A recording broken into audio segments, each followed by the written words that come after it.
You're listening to a production of SportsLink Digital Radio. It is getting colder this time of year, but college football is heating up as we get later and later into the season. Hello and welcome into episode 6 of Behind the Lines. I'm Caden Vincent, and it feels great to be back. And my co-host, as always, Ryan Stojitz. Ryan, how are you doing? Doing great. Glad you're back. Ready to talk some football. And, of course, we have another guest, but a very familiar guest. He was on the show last week as well as a couple weeks ago, Dane Massey. Dane, welcome back. Thanks. Glad to be back. Glad to see that you're back, Caden. Ryan, we had a good episode last week. Yeah, it was I'm glad to be back. It was a very entertaining episode to listen to. A lot of interesting takes, I must add. Well, it is great to be back, and with most of MACtion already finished, a new week in college football begins, so let's jump right into it. Ball State getting their third win of the season, their first road MACtion win, taking down NIU 20-17 in a thriller. Ryan, let's start with you and your takeaways from that game. Well, obviously, these shows are always extra fun when they come after a win. We've talked about this a lot, but Kyle Kelly is getting better and better, more confident as a passer each week. 15 for 25, 115 yards and a passing touchdown, no picks. You love to see it. And also Marquez Cooper continuing to turn into the Marquez Cooper that we know, the Marquez Cooper that Ball State thought they were getting when they got him in the transfer portal from MAC rival Kent State. He ran for nearly 100 yards, 25 attempts, 99 yards, no touchdowns, but he ran the ball hard all day. Kyle Kelly making plays on the ground as well, 68 rushing yards total. And also Vaughn Pemberton stepping up, proving that Ball State has some depth at the running back position. 5 attempts for 27 yards, averaging 5.4 yards a carry. So for Ball State, after losing a close back-and-forth game in Bowling Green on a short week, playing on the road again, it was great to see them be the one kicking the last-second field goal at the end. Yeah, it was a great game all around for Ball State. Dan, let's go to you. Coming into this game, it was a rivalry game, and what I always say with rivalry games is that you never know what's going to happen. Rivalry games to me, it's like poetry. It's meant to be close. It's meant to have that factor, that X factor, where something magical is about to happen. And with this game, it was no exception. I mean, the last 6 meetings Ball State has had, the last 6 meetings between the Ball State and Northern Illinois have been decided by one score. I mean, that tells a tale of how close this game truly and this rivalry truly has been over the last couple of years. And this Ball State team continues to get better every single week. Ever since that Toledo game, they looked like a completely different team under the helm of Kyle Kelly. And the defense is especially getting better every week. Forced 3 fumbles on Northern Illinois, including one of them to set them up for that game-winning field goal. Ball State defense, 2 sacks, 3 tackles for a loss, and 3 forced fumbles. And Kyle Kelly just outperforming Rocky Lombardi. And all 3 of those fumbles, guys, were from Rocky Lombardi fumbling the ball. Just want to point that out there. And Kyle Kelly outperforming Rocky Lombardi. I mean, their stat lines are pretty close. But when you have Kyle Kelly, 115 yards, 1 passing touchdown, 1 rushing touchdown, almost 100 yards on the ground, 66 rushing yards. But the turnovers were a factor. Rocky Lombardi turned the ball over 3 times. And Kyle Kelly strictly outperformed Rocky Lombardi. And Ball State has won 2 of their last 3. And also their last 4 games have been 1-possession games. I mean, this tells you that this Ball State team has been in the trenches the last couple of games. And you could just see it growing. And going into the last 2 games of the season, it's going to be a test of how this Ball State team can finish. Dane, you brought up 2 interesting points. The first one, how Kyle Kelly and Rocky Lombardi's numbers are very close. And we know Rocky Lombardi is a lot more passer than Kyle Kelly, as we've seen in the past. Kyle Kelly is definitely explosive in the running game, but he's really improved the last couple of weeks, and we've seen a clear increase in his passing yardage, as well as even though he didn't have any touchdowns, even his total yardage and touchdowns per game. So I was very impressed with what I saw from Kyle Kelly, especially going to NIU, because that's cold elements, 40 degrees, northern Illinois. So you're going to be battling the elements there. And Kyle Kelly was very impressive to me. And then the other thing that stood out to me especially was how Ball State, you mentioned those 3 turnovers, Dane. Those weren't 3 turnovers that were just in the middle of the game. Those were 2 of them were late in the fourth quarter that were crucial turnovers that really changed the game for Ball State in a really positive way. We talked about with about 5 minutes left is when it was a 17-10 NIU lead, and Ball State was able to get a huge turnover and go down and get a touchdown to tie it up. And then, of course, that late touchdown with about 1.5 minutes, 2 minutes left in the fourth quarter, crucial against NIU to get the game-winning field goal. And great job by Ball State all around of coming together and really not letting fatigue setting, not letting the pressure and staying relaxed, staying composed, and being able to get that win. And I kind of wanted to talk about some stars that I thought really improved and why NIU was feeling the pressure. And that's because Marquez Cooper, and we talked about early in the season, Ryan, was give this guy the ball, let him get comfortable in the MAC play. And as the season's gone on, we've seen it. Another really nice game. No touchdowns yesterday, or no touchdowns on Tuesday, but he did have a touchdown against Bowling Green. He's been improving a lot throughout the season. A solid performance, 25 carries for 93 yards. And you mentioned Ball State's got depth in that running back, and that's certainly what they're going to need going forward, not only in this last 2 games, but going forward in the next season as well. And just some wide receivers and receiving core for Ball State is Ahmed Edwards really stepped up, having 5 catches for 32 yards. Keon Magwood, what an impact he's made for the Cardinals this entire season. And of course, Tanner Koziel getting another touchdown for the Cardinals. So a lot of positives to take away from that NIU game. And as I mentioned, I love bringing it up, but again, Ball State had a lot of success on third down, 10 for 18 on third down, something I was very happy to see throughout the game. And also, it wasn't third and long, it was third and medium, giving themselves a good chance to convert on the third and short and keep the drive going. And ultimately, they won the possession about 34 and a half minutes to 26 minutes. So good for Ball State all around in football. And they do have a matchup. We're going to quickly get into it. Ball State taking on Kent State. Real quick, what are your low kind of expectations for this game? I think it's one that the Cardinals are going to be expected to win, and that's something that's exciting because obviously the Cardinals season hasn't gone as they had hoped. They're not going to be playing for a MAC championship, not going to be in a bowl game, but as Dane mentioned, they are getting better and better each week. They're playing hard. That defense is getting really good ever since the Toledo game. They've really impressed me, especially keeping the team in games even when the offense has been lacking. But now the offense is starting to find their real rhythm with Kyle Kelly getting more confident as a passer and that running game being what we know it was capable of being. That's finally happening. So I think it's going to be a great opportunity for the Cardinals to be back at home against a Kent State team that has really struggled to put points on the board. They haven't won a conference game yet all year, so this is a very winnable one for the Cardinals, but you can't overlook them.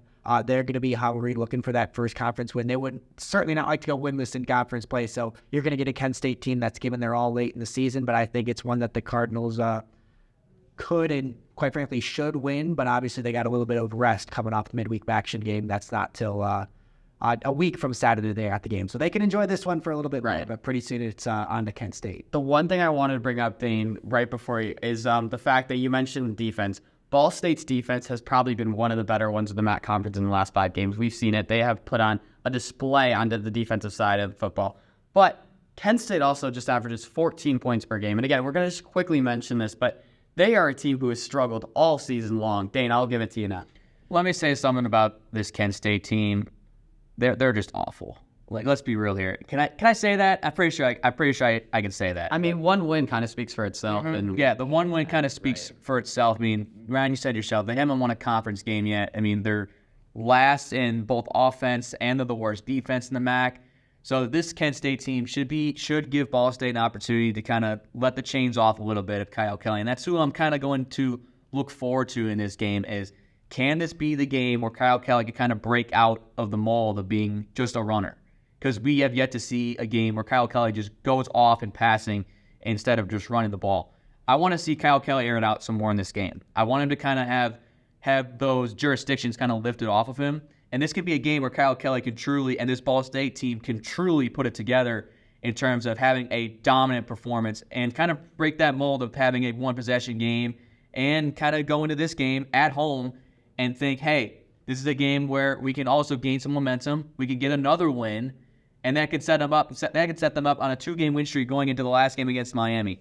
So this is going to be a big game for Ball State to kind of send a message to Miami that we're coming to play, and we're going to pretty much punch you in the mouth, and it all starts with this matchup against Kent State. I feel like I got to bring up the fact about Ball State's defense too, guys, because the nicest thing about MACtion is that it's middle of the week, so we already know who's winning these MAC games. And to just bring it up, what Toledo scored 13 against Ball State. They put up 49 Wednesday against Eastern Michigan, a dominant road win. Bowling Green, what was it, 24-21? Yes. Bowling Green put up 49. Again, that's Kent State, but they still put up 49 points on the road and then are at home, which is just completely impressive. And then, of course, you look at some other closer games. Western Michigan putting up 38 on the road against Central Michigan, and then Ohio getting the win over Buffalo. It's nice that MACtion is in the middle of the week, so we already have those final score games, and it gives us a better understanding of the games coming up forward. Dane. This is going to be an interesting game, especially for Marquez Cooper, because it's a homecoming game. Yes. It's going to be an interesting game for him to see how he responds to his old team.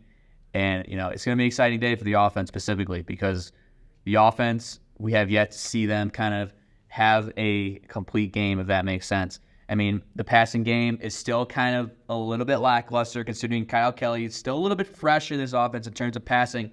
But I want to see the offense sort of come together. I want to see both the offense, the run game and passing game have a really dominant game, and I think they have a good opportunity to do that against Kent State, and also to have Marquez have a really good day against his old team. Yeah, Dane, you and I both. And again, we'll get a lot more into this next week for the upcoming matchup against Kent State. But we talked with Marquez Cooper, and he was talking about how big and how pivotal of a game that will be for him personally, going to play Kent State, a team that he loved and was his actual first offer from a D1 school. So it's definitely going to be a lot of emotions riding. But guys, I mentioned the MACtion scores from kind of this week. So now let's get into some predictions for next week.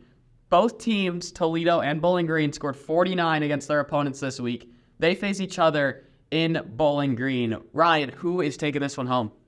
Well, you were talking about how Toledo scores a lot of points, and I don't think that's going to change anytime soon. Bowling Green on the outside looking in right now when you look at the Mid-American Conference standings, but they still have a lot to play for, trying to lock up bowl eligibility. They got a big win over the Cardinals in the Cardinals' last game before NIU, but I look at Toledo. They're still in that receiving votes category in the AP poll. I'm looking at the grid right now of all the votes. A couple of voters have them as high as ranked 22, so that just tells you the type of season it's been in Toledo, Ohio. I think it keeps going. I think they win 34-20. Okay. Toledo should be ranked.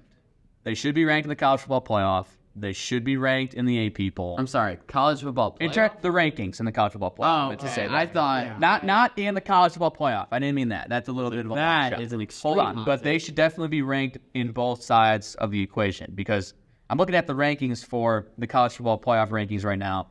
They're definitely better than Arizona, who sits at 21. I don't think so. I do think they're also better than Kansas State, who sits at 25. I disagree. I would 100% agree with that. This Toledo offense, in terms of Welcome to the most debatable show at Ball Well, I State just think Camp. we have to be honest. Like, it's a cool story to see, like, MAC teams receiving votes in the AP poll. But my problem with the AP poll, they're way too nice to group of five teams. Like, they were ranking Air Force, like, 12th or something before they lost. Like, this is ridiculous. Like, common sense tells you that 5 and 3 Power 5 teams should be ranked higher than 7 and 1 MAC teams. The resume just isn't there for Toledo. I don't see the argument. And if you really think that Arizona would lose to Toledo, you think Arizona would lose to Toledo on a neutral field? I think so too. I really do. Really? I do. You think Kansas Arizona State lost to Washington by a touchdown. You Actually, think hold on, I Kansas want to State- retract my Hang on. statement. Hold on. No, hang on. You think Kansas State, who right now is ranked at 25, played Texas, almost got the win if it weren't for some bad play calling at the end of the game, nearly beat Texas, and you think this Kansas State team is competing with Toledo? I do. I think that this Toledo team is a different team that we've seen in the MAC. Just to be clear. So let's just look at Arizona's last 5 games. One possession loss to Washington, overtime loss to USC, 44-6 win over Washington State, 27-24 win over Oregon State, who's a top 15 team, and then a win over UCLA, 27-10, who UCLA was previously ranked. Now they're not, and Arizona is. I don't see it. Toledo, they are playing well in the MAC. But when you look at the grand scheme of things and say, are they one of the best 25 college football teams in the program? I just don't think that the MAC schedule allows them to prove that right now. They should have receiving votes, absolutely. But they are not better than one of these 25 teams right now. They aren't. I think people would have an argument. So you think Toledo would beat Arizona and Kansas State on a neutral field? Yeah, I do. I think this Toledo offense, just in terms of how they've produced, yes, Arizona has that resume. Yes, they've beaten 3 top-ranked opponents in a row. Toledo has yet to have an opponent where they can prove themselves. Yes, they had a two-point loss against Illinois at Illinois. Yes. However, this Toledo offense, in terms of how they've been run, DeQuan Finn is on a different level. This entire Toledo offense is basically smoking them in every MAC opponent, in every statistical category in the MAC right now. They're defensively, they're a little bit shaky, but I think Toledo can hang in there. Toledo's always been that team. I mean, they saw it against Illinois. They were one of these teams to hang in there. And I think Toledo could hang in there, They could prove a legitimate point to belong in that top 25. That's my the point. case Toledo's resume versus Arizona's resume. Arizona's resume 100% has it. But my point is that Toledo can make a point against these two teams. They can prove a point that they belong in that top 25 for sure against both of these teams. Here's what I'm going to look at right now. Okay, so here's a good team, I think. James Madison right now, who's currently 9-0. They are not in the college football playoff. Well, I think that they're ineligible. They're ineligible. Because they're a new, newly Right, FBS. right. So that's outside But of the committee's control. they are ranked 21 in the AP top 25 right now. The reason why I bring that up is they're 9-0. Let's go back to a game early in the season, Ball State versus Georgia Southern, 40-3, absolutely dominated. Georgia Southern was dominated by James Madison, 41-13. And the reason why I bring this up is Ball State played Toledo. Yes, it was a very different game. There's different elements. It's MAC play. It was a 7-point game. I do not think James Madison can compete, or I don't think Toledo can compete with a team like James Madison right now. James Madison is far beyond, and they're not even ranked right now. Yes, with the whole FBS thing, but that is a team that I could see possibly competing with like Arizona right now. They have much more of a case than Toledo. Because Way one, more. they're undefeated, and two, they have a Power 5 win over Virginia. Right. Granted, it was I one still point, don't, but and they have been looking at their scores a lot more dominant in some cases. yes. To me, I think Toledo, I think they're as good as anyone in the MAC conference. They are, but they are not a top 25 team. I just don't think they are. First of all, Virginia right now. Remember, this was just going over score prediction. Yeah, this is over. This score. was a score prediction. I'll get to that after this. Virginia right now has a worse record than Ball State does. They are 2-7 on the season. Okay, you can 2-7. But you first off, let's- Toledo's Toledo's 9-1. Let's have a MAC team play an ACC schedule and see what happens. Who's on Virginia's schedule? Florida State. Florida State is what, number 3, 4 right now? They're number 4 in the CFP. Clemson, who defeated Notre Dame. Notre Dame, who competes all the time. I can't. Let's get back to the score prediction. Let's get back to the matter at hand. Toledo going on the road to take on Bowling Green. Toledo's going to smoke them. Let's be honest. I would hope you would say that's as the one. Daquan Finn is going to have a little bit of a test, considering that Bowling Green is probably one of the best secondaries in the MAC. They lead the MAC in interceptions with 12. So it's going to be a test for Daquan Finn, but I think Toledo gets it done. I think Toledo finds a way to get it done, and they're going to continue to march to Detroit as they've already clinched the MAC West, and they're going to march to Detroit with only one loss. They're not losing the rest of the year. So quickly, I did want to bring it up because they actually did not play Florida State or Clemson this year, but they did play Boston College and they lost, and they beat number 10 North Carolina and lost at Miami. Basically, what I'm saying is the competition in the ACC versus the MAC is nowhere far and beyond. So obviously, okay. Ending with that, We're done with this conversation. I have I have Toledo. See what happens when we get into this.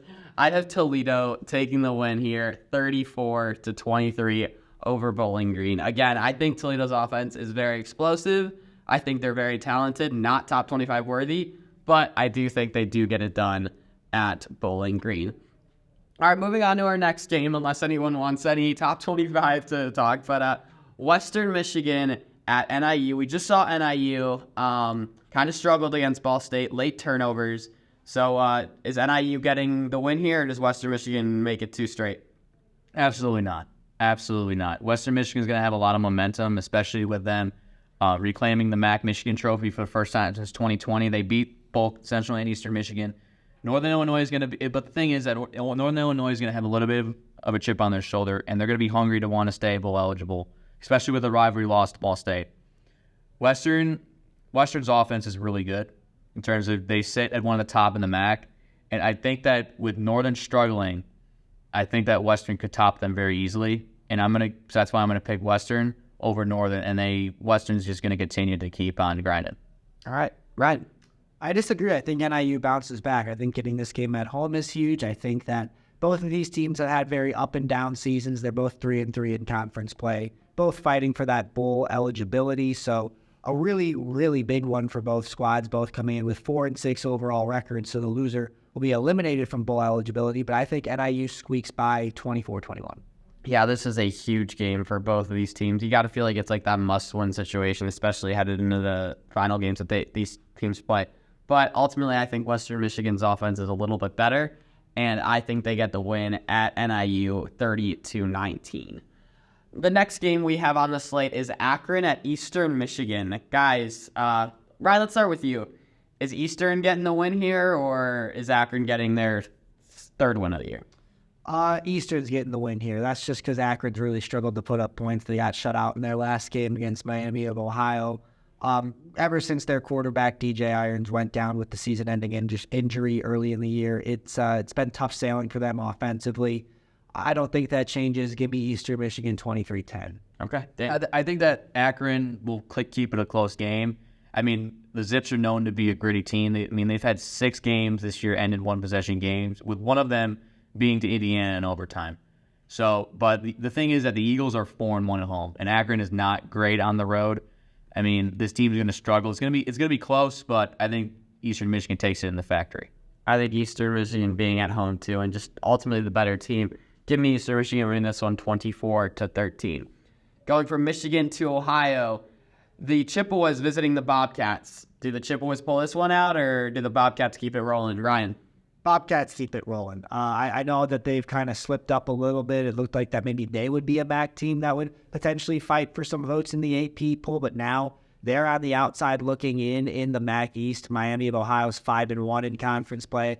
Ohio's sitting at 4-2, so they're going to need to win out likely and get a little bit of the help to potentially be playing in Detroit for a rematch against Toledo in the MAC championship. And I think they take that first step in this one. I think Ohio wins 35-24. Central Michigan is going to be pretty sour going on the road to Athens, especially after losing the MAC Michigan Trophy to Western Michigan. And also, Ohio is looking to stay alive in the MAC East race. I mean, they're behind Miami, who's 5-1, and a team that they lost to. So Ohio is barely clinching on to that. But I think that Ohio gets the win here. I think that Ohio is just so much better team than Central Michigan. And, the Chippewas, they're going to have a chip on their shoulder, but I think the Bobcats get it done. Give me Ohio winning this one 31-14. I don't think it'll be close. I think the Bobcats are a much better team offensively, and their defense is something to be definitely said. And honestly, their defense has been incredible all season long. Staying in Ohio, the Miami Hurricanes, the Miami Redhawks hosting the Buffalo Bulls. Guys, who's winning this one? Buffalo's had an interesting season. They were kind of quietly in the MAC East race for a little bit. 3-3 conference record. They've lost their last 2, though. But I do think this is an underrated team. I think they'll give Miami a good fight. I think it's important that the Redhawks don't overlook Buffalo. But I think Miami wins, and if they win this, they should wrap up a trip to Detroit. I think they will. 28-23. Miami takes it. Yeah. Miami has won 8 of its last 9 games, and they're looking to officially have the MAC East in their hands, and Buffalo has just looked sluggish, losing 2 straight to Ohio and Toledo, which proves that Buffalo can't really hang with the top dogs, especially going on the road to Oxford. So give me Miami to win and also clinch a trip to Detroit. Yeah, I gotta say, Miami's got their work for them really right in front with Buffalo, and then again, Ball State, assuming they could stay hot, might be a tough game for them at the end, but ultimately Miami is the better team. I think Buffalo will give them a run for their money, but ultimately Miami's offense is just a little bit too power against Buffalo. Give me the Redhawks winning this one 25-10. We briefly mentioned Kent State. We'll get into that game next week and a lot of other ones. So let's just jump right into it. I can't wait to see how controversial this is going to get, because if we think Toledo's a top 25 team, we're going to get into our top 6. So, Ryan, let's start with you. Okay. Give me your top 6 teams of week number 10. All right. Well, number 1, I do agree with the CFP committee. I think it's Ohio State. I'm a big believer in resume. I'm a big believer of close wins against top 10, top 15 teams, meaning a lot more than blowout wins over a group of 5 teams at home. I think that the Penn State win looks really good. I think that even though Notre Dame slipped up against Clemson, I still think the fact that they went in and won that game on the road speaks volumes. 2 really quality wins. I think they stay at 1. I don't think their grip on number 1 is nearly as strong after a couple teams behind them got some ranked wins. But I still think they hold on to that number 1 spot.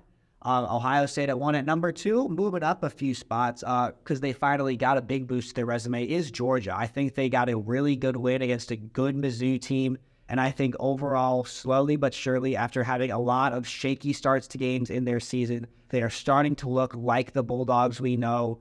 Looking at their last 4 games, really, they've almost looked like a new team. Back on October 7th, dominating a Kentucky squad 51-13. That Kentucky team was ranked at the time. They got a dominant win. That's what I was looking for them. Then took care of business. I want to say that was an undefeated matchup, cause I believe it was 6-0 versus 6-0. Yeah. So they got that. Then they took care of Vanderbilt in Florida without too much trouble. And then this win over Mizzou, which was, I think, ranked 12th coming in, beating them 30-21. They're starting to beef up that resume. They're starting to look better on the eye test. So I think that they belong at number 2. And I really do like that the committee is valuing resume, rewarding teams for playing ranked opponents. But I feel like they kind of moved away from that because they had Ohio State, then they had Georgia. But where I disagree with the committee is, why did you stop caring about resume? Because I think if you're going to continue caring about resume, then Washington should be the number 3 team. right. Well, I don't know why Florida State's ahead of Washington right now in the CFP. I'm sure we'll get to that later. But I think that Washington's resume, looking at the teams that they have played, we know that they've got the marquee win over Oregon. But I think this clearly should be the number 3 team in the country at least. I think they have an argument for 2. Last week, getting a 10-point win on the road against a USC team, which, yes, I know they've lost a few games, but winning by 10 against a team that was ranked on the road, that still speaks volumes for me. They got the win over Oregon. They've also beaten an Arizona team on the road that is now ranked. So I think that this resume for them should have them at number 3. And something to point out, or I'll wait for I'll give my top 6, and I have another point about Washington specifically as it pertains to comparing numbers to Florida State.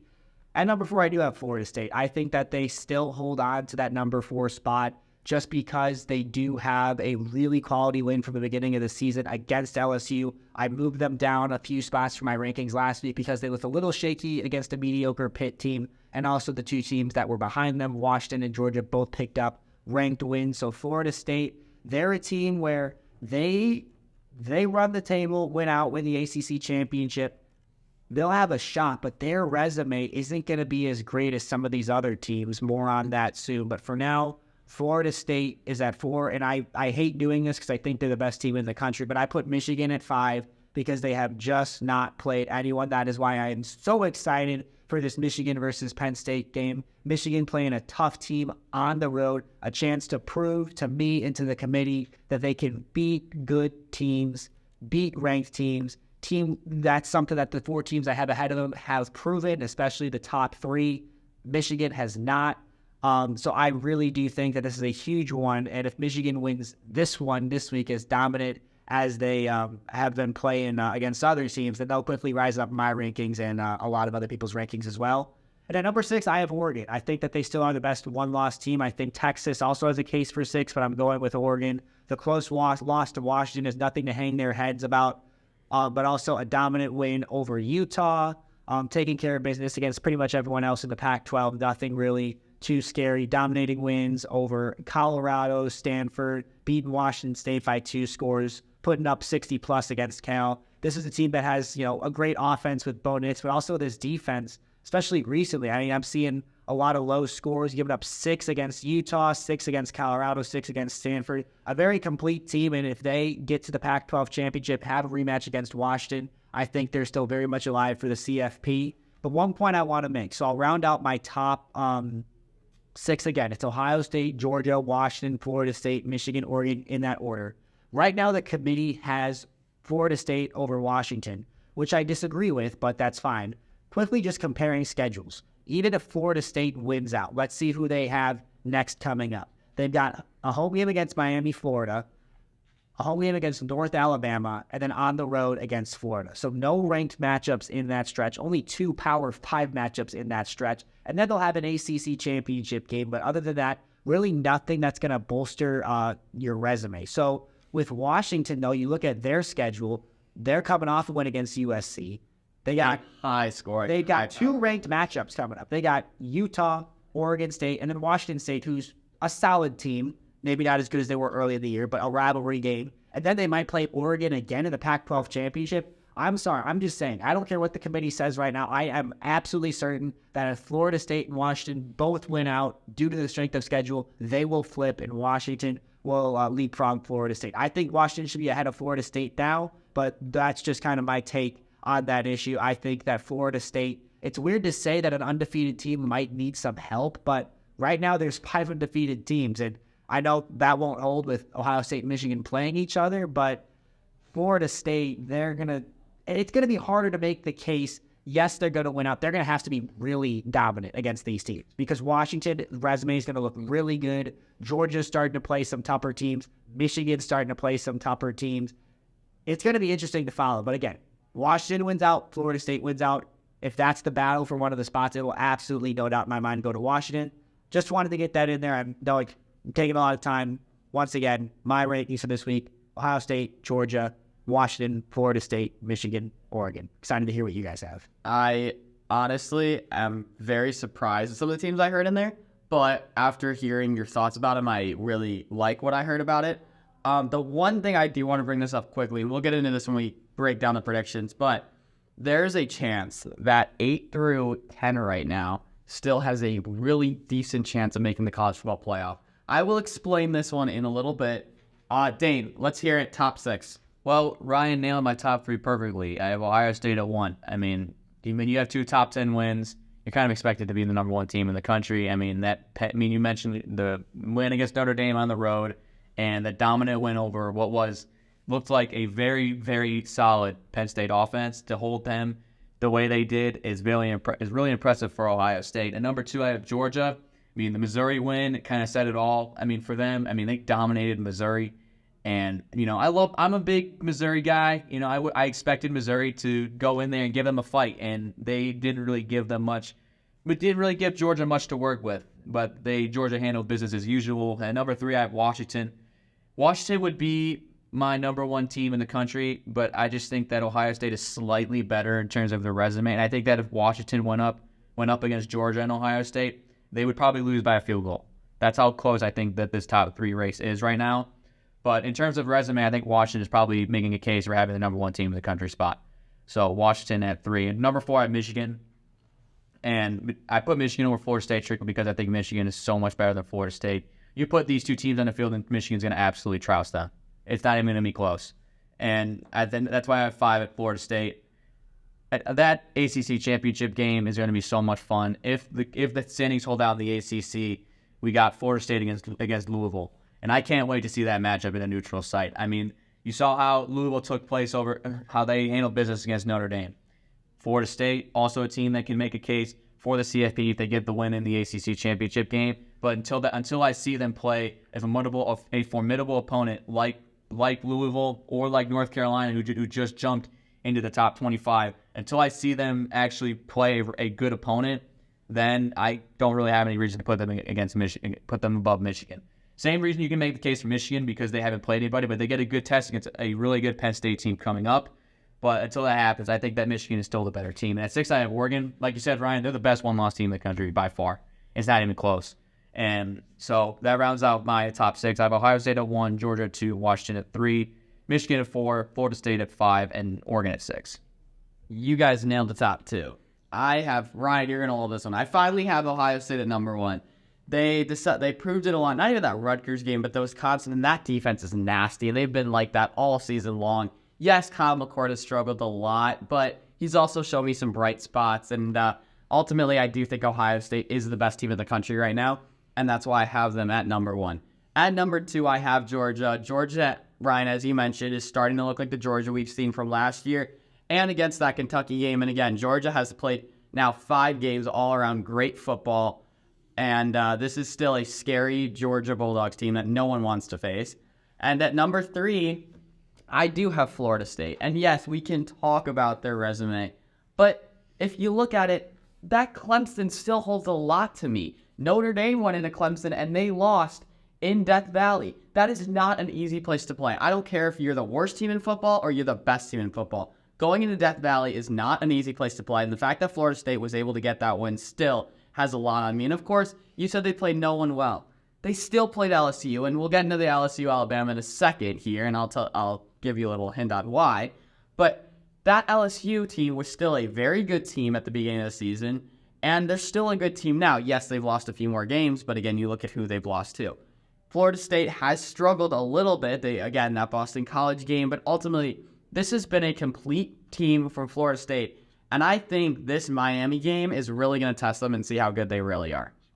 So ultimately, that's why I have them at my number 3 spot. At number 4, I want to take them out of my top 6 for right now, and it's Michigan. The reason is, yes, they haven't played anyone tough, but I said that they've been the best team all season long, offensively, defensively, we've seen it. But this whole controversial thing right now going on with the recruit thing, it just is all like, are they going to make the college football playoff? What's going to happen with it? And I need to know, because if they are, well, then yeah, I'm going to keep them high because they deserve it. But if it's not true, or they aren't cheating or whatever it is, then yes, they deserve to be in the top 5. If they are, then no, they're not a top 25 team. And at number 5, I have Toledo. I think Toledo is a great team. Sorry, Dan, I had to bring it up. At number 5, I have Washington. Washington is one of the best teams, obviously, in the country, standing at 9-0 right now. But there are games in here that they have struggled a little bit, that have kind of put me on the edge about should they be higher or should they even be lower. That USC game, yes, it was a very high-scoring game, but that was a game that you kind of feel like Washington could have won by a lot more. And yes, it's at USC, but we all know those games in Southern California aren't really home field as much as they are in Columbus, Ohio, or at Penn State. You know, they kind of hold a lot of grudge, and that's why I feel like that should have been a much bigger win for Washington. We mentioned how Stanford and Arizona State, they need to give me a full, complete game that I saw out of Oregon. By far, that was their best game all season. And I do think that Oregon is a fantastic team. I do not think they are the best one-loss team, because the best one-loss team is my ranking at number 5, is a team, a familiar foe who we all know for a very long time, but none of us have ever put them on our top 6. As far as this whole show goes, the Alabama Crimson Tide. And I know we can say, oh my goodness, why are they in here? They struggled this season. Sure. Do we want to talk about how they got a 14-point win against Tennessee after losing last season in Nashville? Or where do they play? In Knoxville, thank you, in Knoxville. That was a home game for Alabama, though. Uh-huh. That is true. But point being is that, or a couple of years ago, but point being, I think this Alabama team has matured so much throughout the season. I think they still could beat anyone. I think they would be the best competition against like Michigan or Georgia or Ohio State. They are right there. We saw how they handled LSU. They took care of the Tigers, and this is a much improved Alabama team. And I said, if they get hot, watch out. I talked about this in week 4 or 5. If they start winning games, if they start looking like the team that we've seen from a long time ago, they're going to get back in this. And that's why I have them at number 6. They have, you mentioned that there's a team who has 2 conference games and they have like a non-conference team.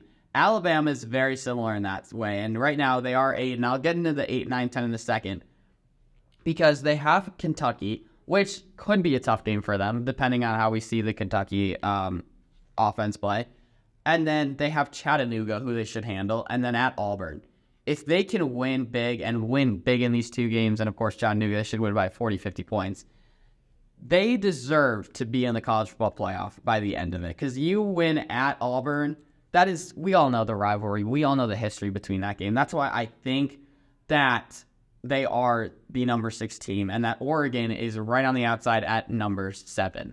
Now, the reason why... You have a question when you're done. I do. Yeah. I have one too. I wonder if we have the same question, but keep going. I don't want to interrupt. You're all good. No, the other thing is I brought up 8, 9, 10. These teams all have 1 losses. If Ole Miss can beat Alabama... Or wait, no, sorry. Does Ole Miss... No, Ole Miss lost to Alabama. No, they played Georgia. Sorry. They played Georgia. Right, they played Georgia. By the way, Ole Miss is a very talented team, and Alabama beat them. So that holds. But Ole Miss is playing Georgia this week, and we'll get into that in a little bit. If Ole Miss beats Georgia, Ole Miss is right there in the college football playoff talks. If Penn State... Ryan, you mentioned this game's going to test Michigan. It will, absolutely.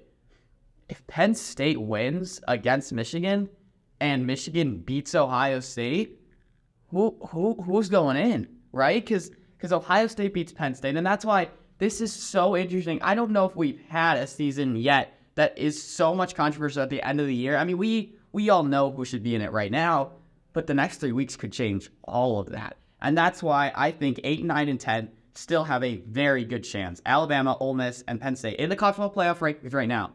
have a chance at making it, and that's why I have Alabama at number 6. Well, Go for your questions. Well, my thing with this is that this is going to be an interesting couple of weeks coming up because, I mean, look at the Big Ten question, especially if, let's say hypothetically, that Penn State beats Michigan and then Ohio State, then Michigan beats Ohio State. It would ultimately, the Big Ten championship game would ultimately go to Penn State. That's who would come out of that division by rule. So it's going to be interesting to see who they put in and how far Penn State is going to climb in the rankings, but it's going to depend on how far the CFP is going to put them in terms of the rankings. If, let's just say hypothetically, they beat Michigan, and that'll probably move them up to probably number 6 or number 7, and then they go on to win the Big Ten championship game. I still think that this Penn State team is one of the first teams out. I think Ohio State gets in. I don't know if Michigan gets in with their resume. They could get in with the win over Ohio State, depending on how bad they beat the Buckeyes. But I still think Ohio State gets in, even with a loss to Michigan, and without them not being in the Big Ten championship game, strictly because of that win over Penn State and that win over Notre Dame. It happened last year. Ohio State lost to Michigan, had a perfect 11-0. Then they played Michigan, got absolutely destroyed.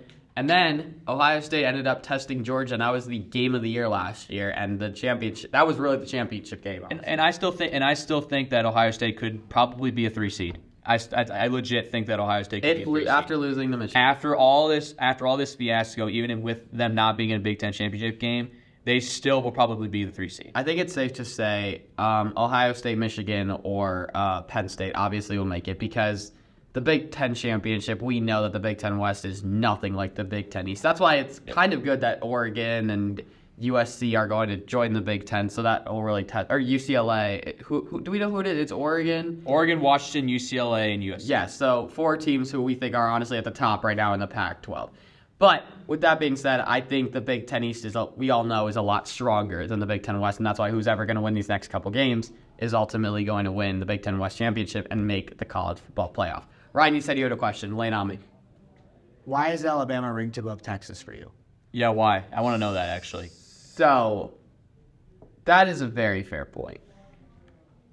Secondly, why do you have them ranked above Oregon? I don't agree with either of those, but I at least see the case for Bama over Oregon. I do not see the case for Bama over Texas. I can understand that.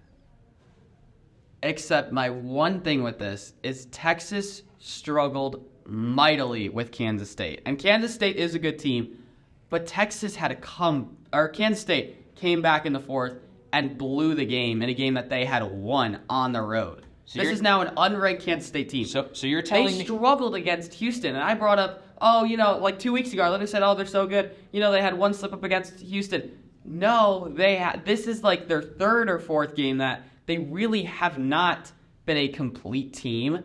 And Dan, you don't need to raise your hand. You can talk whatever. But yeah, I know, and I want to get to my point strictly because Alabama has had their 3 ranked games were all at home. Oregon's 2 of them were on the road. The one was at Washington, and they had one at Utah. They dominated Utah 35-6, and they barely lost to Washington 36-33. And they blew the lights out of Colorado, who was ranked at the time 42-6. Who are you talking about right now? I'm talking about Oregon. Because Oregon is 100% better than Alabama. Alabama's 3 ranked games were against Texas, who they lost to by 10 points. They also was against Tennessee at home, who they beat by only 14 points. And then against an LSU team, again, who they only beat by 14 points. And you're telling me Alabama's better than Oregon? When their 3 games were at home, and they didn't even blow the lights out of them. Oregon went on the road to Utah and blew the lights out of them. And you're telling me Alabama is better than Oregon and deserves a top 6 spot? Get out of here. I think if you put Oregon and Alabama head-to-head right now, I think Alabama's going to win. I 100% disagree with that. Well, why is Bama ahead of Texas for you? Forget Oregon. Just between those 2 teams, why is Bama ahead of Because Texas? I think at this point of the season, right now, Alabama is the better team. But what if I told you they played earlier this season and Texas beat them? Oh, I know. At home. Texas did beat At home. But why At are home. you dismissing that? No, I'm not. I'm just saying you can look at games from... If that's your case, then here's the thing. Alabama beat Texas at home. Hang on. Ohio State... All the way around. Yeah, Texas beat Alabama in Tuscaloosa. 34-24. I'm aware. Here's my thing with this. Alabama was not... Alabama is a much more mature team now. We've seen the quarterback play improve immensely over the last couple of games. Yes, I'm aware that they did lose to Texas. Why would they be ranked ahead of them? It's primarily because right now in the season, head-to-head, I think Alabama's beating Texas this time around. But they played.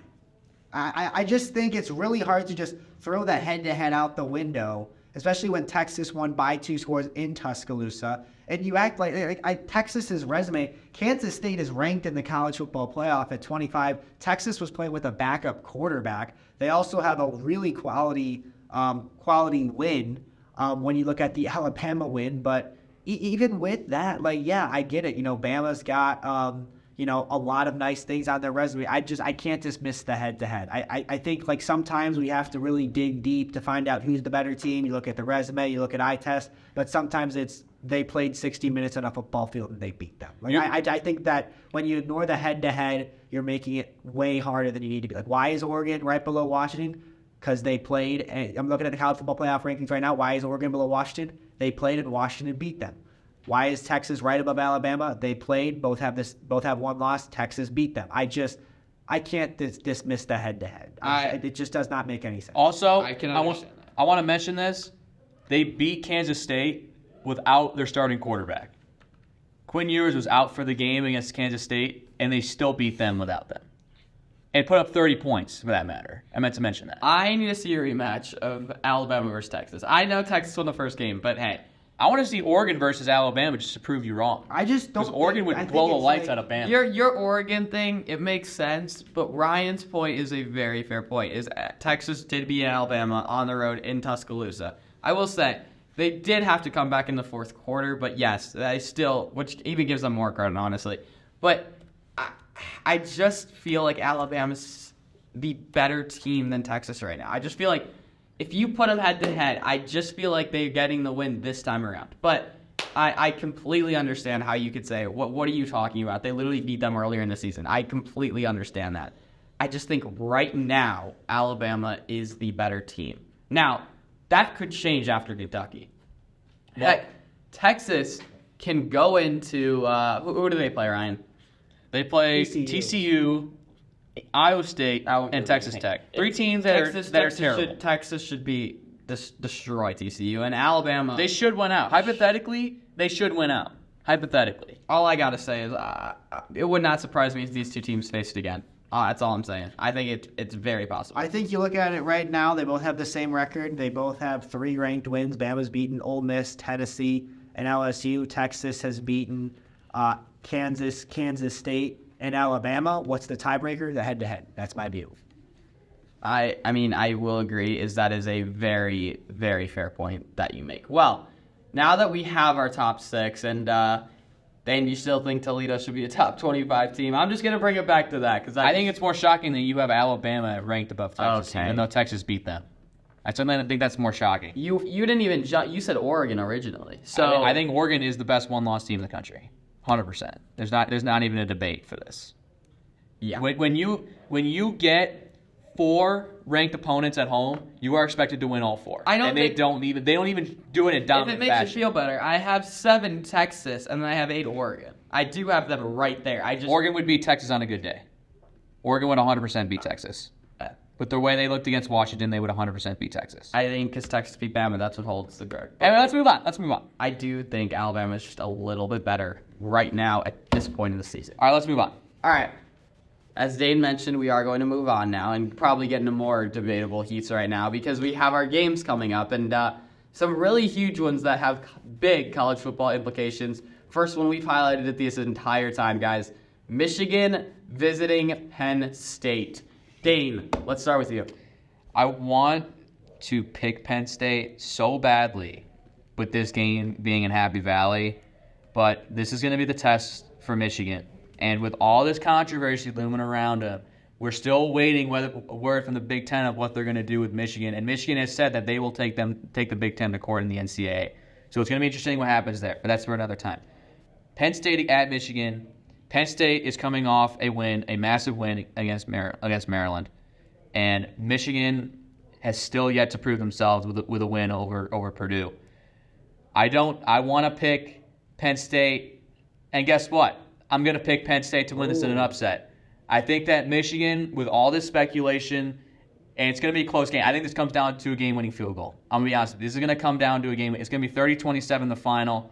Penn State wins on a winning field goal because I like craziness, and I'm a man of craziness. So why not go with a crazy pick the Nittany Lions and cause some chaos in the Big Ten? So give me the Nittany Lions at home over Michigan. Ryan. It'd be fun if that happened, but I think Michigan's going to win this. I think that they're really good. I just think they haven't had a chance to prove it yet due to their poor strength of schedule. But this back portion of the season, it's going to be big. They finally get that opportunity. They'll have a much stronger case to be ranked really high.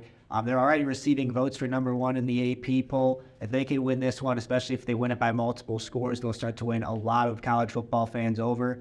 I think Michigan does get it done. I think that they're the team that's going to win the Big Ten. I think they're the best team in the country. They're my pick to win it all right now. I think that they'll win this game. They'll get into my top four. They'll get into pretty much everyone else's top four. And potentially some people will have them as high as one, giving Michigan 31-17. If Michigan handles Penn State, I'll get into my prediction in 1 second, but if Michigan handles Penn State and Georgia keeps it close with Ole Miss, Michigan's your number one team, without question. Ole Miss is ranked 10th, so I don't know how much Georgia should be punished if that's a close game, but there's an argument. No, well, yes, but I'm just saying because now if Michigan Ole Miss is dominates, nice actually in the CFP. I take that back. if Michigan dominates, we've talked about how good they've played. They haven't played anyone, so they go into Nittany Valley. However, here's my caveat with this, and I know this sounds crazy, guys, but we know how like the whiteout is just. It's the best feeling in college football. It's the best environment. It's been for the last 10 years now. Here's my thing with this. It is a noon kickoff game. And it's not a whiteout game. It's not a whiteout game. And Michigan is a far better team than Penn State. Yes, Penn State has one loss. Ohio State, who's currently right now the number one team in the country. Who, may I say, Penn State struggled against Ohio State. Ohio State did not play their best football either against Penn State. That's for another day, but they did not play their best football.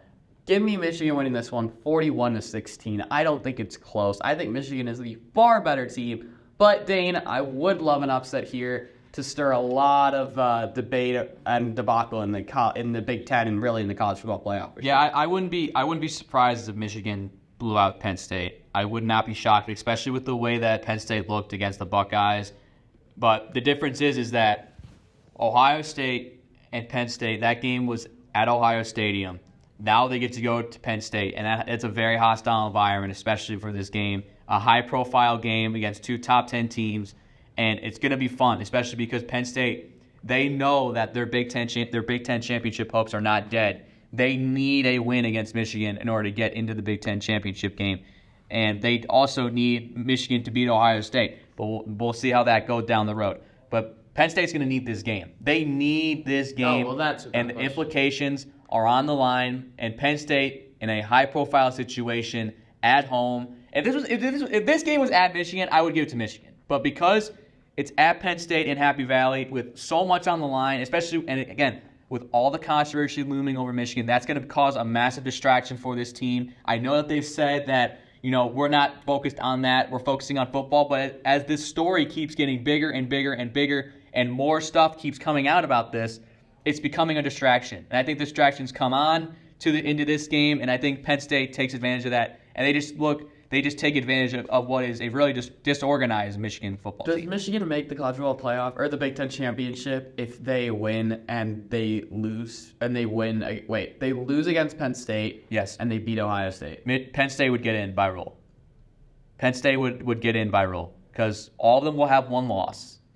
And there's a rule that from the Big Ten that Penn State would get in instead of those two. What? Why? I'm not familiar with. I'm not. Yeah, I know we're doing about our score predictions, but there's no rule that says Penn State gets to go in the Big Ten because they're just better. Like, first off, they're not. I don't think Penn State is gonna have to deal with this because I think Michigan will beat Ohio State, frankly. And I think Michigan will beat Penn State. But I mean, do they get in? Maybe. If Penn State wins and Michigan wins, who's getting in the Big Ten East? Seriously. I'm trying to figure out what exactly that rule is, but I was told that I've never multiple seen a rule people. where Penn State gets. I was told, but no, I legit was told by multiple people that Penn State would get in by a Big Ten rule, and I'm trying to figure out what that rule is. All right, we'll save it. Games and come back. Yeah, to it. we'll save it. Dane, if you want to do a little research. Ryan, I'll start with you right now. Utah visiting Washington. We know Washington is a very good football team. So is Utah. But can Utah pull the upset, or does Washington make it 10-0? Yeah, Right. Washington makes it 10-0. It's not even going to be close. I'm just going to say that out loud. It's Okay. not going to be close. I think Utah will give them a fight. I think this is a big opportunity for Washington. When we talked about it earlier, Washington on the outside looking into the CFP at number 5, the only undefeated team not in the college football playoff top 4 right now. I think that could change if they take care of business. They'd have another ranked win on their resume if they beat Utah. This is a big one for them to try to bolster their resume, try to lock up their spot in the Pac-12 championship. They take a step towards doing that with this win. Give me Washington 38-23. Okay. Dane, would you like to give a quick prediction score for that game? Yeah, I'm going to say that Washington probably puts up 35 on them. So I'm going to say 38-3. I'm going to say that's going to be the final. I think Utah keeps it close. I think Washington is ultimately the better team. Give me Washington winning this one, 41-27 over Utah. By the way, I have an update on the ruling. All right, So, here we go. So there is and it says here, according to the Columbus Dispatch, a 3-team tiebreak can be determined by as many as 6 steps, according to conference rules. The record of the 3 teams are based on winning percentage in the games between the teams that are tied. So hypothetically, all those teams by overall record would have 1 loss because They'd all be 2-1. They'd all be, yeah. correct. Or wait, 1-1. They would all have 1 loss hypothetically, because let's say Michigan gets a loss to Penn State. They have Ohio State beat Penn State, and then Michigan beats Ohio State. They'd all have 1 loss on their overall record. Guys, Both they'd that all and be conference 1-1. They'd all be 1-1. So then it would be the record of the 3 teams are compared against the next highest placed teams in the division in order of the finish. So that's going to be an interesting rule, strictly because the record of the 3 teams are compared against the next highest placed teams, and that would probably mean that Ohio State might get in by rule I think because they are the highest ranked. I think Ohio State would get 1, and I also think you look at that point, you look at strength of schedule, and Ohio State obviously has it over the 2. I think Ohio State gets in. But however, let's just say hypothetically that these 6 steps are even. Let's say they're dead even in these 6 steps. There's 6 things that they have to go through. But they're not because Ohio State's schedule. Then it goes to a random choice. It'll be chosen at random. So let's just say hypothetically it goes to these 6 things. But I'm just going to keep reading down the 6 things. So the record, so that the 4th one is the record of these teams are chosen compared based on the winning percentage against all common conference opponents. So that would probably go to either Ohio State or Michigan. Okay, we can get into this later on, and if There's a lot at stake, is what we're trying to say here. Yeah. There's a lot of complications to say if Michigan beats. If Penn State beats Michigan, there's a lot of complications that need to happen in the Big Ten as to who gets in the Big Ten championship out of the East. Yes. Okay. We're gonna move on now. Dane, thank you for pulling this up. We'll get into it if it ends up happening. But let's move on to the other game. Okay, how about we do that? The SEC, Tennessee visiting a really surprising and good Missouri team. Ryan, let's start with you. 2 pretty solid teams. Missouri, a great story. I've got an upset here. I don't know who's favored, but what some people might consider an upset with this being at Missouri. I got Tennessee is technically favored by 2. Okay. Well, I guess I technically don't have an upset. I got Tennessee winning 27-24. Okay, Dane. I'm a big Missouri guy, like I said, so I'm going to take the Tigers in this one. I have a lot of friends that go to Missouri, so I'm going to take the Tigers. And I love the way that Missouri has looked all season long. And I think that they're going to come into this game at home against Tennessee with a chip on their shoulder. This is a battle of 2 very closely ranked teams. Number 13 is number 14, not far apart at all from each other. So it's going to be an interesting game. But with this game being at Missouri, if it was at Tennessee, I would give the Vols the win. But because this game is at Missouri, and this team is such a passionate team, I love the way that this Missouri team has been over this year. I think that they could have come out and played a little bit better game against Georgia, but because, they're going to take that game, get a chip on their shoulder in this game, I think Missouri gets it done over Tennessee. Okay. As Ed Orgeron once said, go Tigers, and I have Missouri taking this one. I think Missouri is just a little bit better, and I feel like the home field advantage really, that's the difference for me, and that's clearly the difference in the line, but I do think Missouri is the better team here, and honestly, who doesn't love a good underdog story? Give me the Tigers winning this one 31-30 in a thriller. That is, by the way, the 3:30 CBS game, so definitely like a high leverage game in that way. Now moving on to our other SEC matchup, we talked about it a little bit earlier. Ole Miss visiting Georgia. This is 9 versus 2. Dane, let's start with you. I want to pick Ole Miss so badly in this game, and I just with this game being at Georgia, and with the way but this Ole Miss offense is so much better than Missouri's offense. But the question is going to be, will this Ole Miss defense show up? Because that Ole Miss defense has been so inconsistent this year in terms of them showing up for games and playing at Georgia on the road, especially with Ole Miss needing this win to stay in the SEC contention. Give me the Rebels. I'm taking an upset. Give me Ole Miss to beat Georgia at Georgia. I'm a big underdog guy, and I think that Ole Miss has been that way. So give me the Ole Miss Rebels to win this one in Athens, Georgia. I'm loving the energy, but maybe not go from a 0 to a 50. Maybe a 0 to You have to with Ole Miss, baby. You have to. All right, Ryan, lay it on me. I think that this game is big because it's number 2 versus number 9 in the CFP rankings. Ole Miss, it feels like they're never really able to win these big games. They're able to get to 10, 12 in the rankings, but when they are faced with a big dog in the SEC, they just haven't been able to get it done.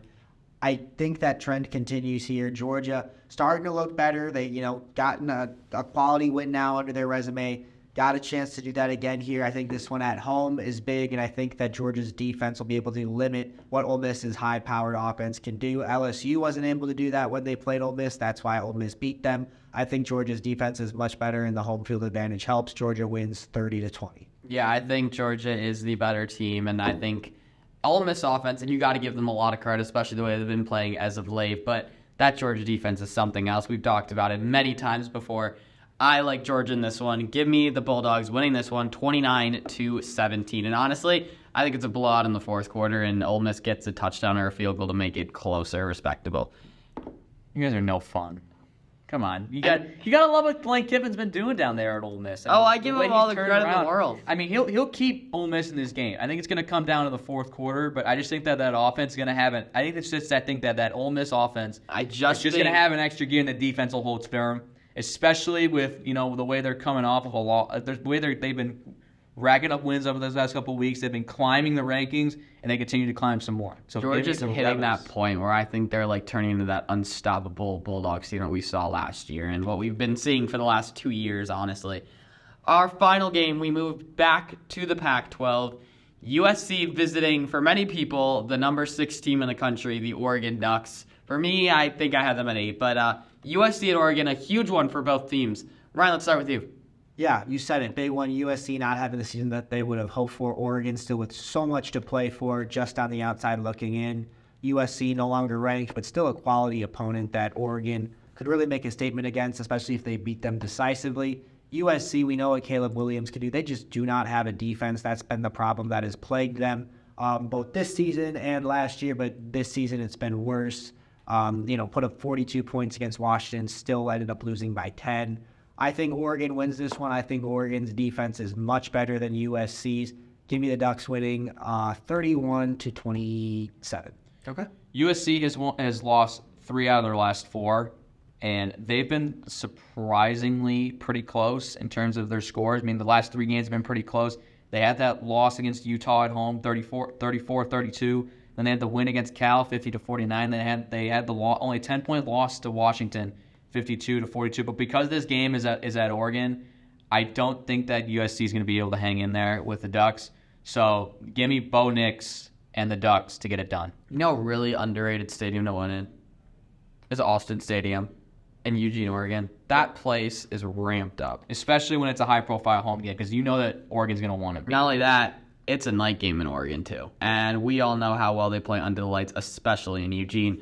I think Oregon's a much better team here. Yes, I am impressed what USC was doing earlier in the season. It's what y'all, but clearly they've fallen off, and I think Oregon is the much better team. Give me the Ducks winning this one, 48-23. And guys, that wraps up episode 6 of Behind the Controversy with Dane Massey, and we want to thank you for joining in the Behind the Lines. Ryan, Dane, any last things to add?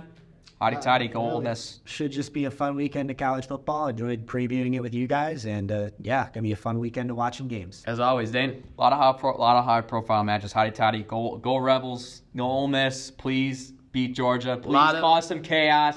This is the week where chaos is gonna happen, and I can't wait to watch it. A lot of high leverage games. Can't wait to see it unfold. Thank you all for listening. You've been listening to SL Digital Radio, presented by Victory Honda of Muncie. Take care.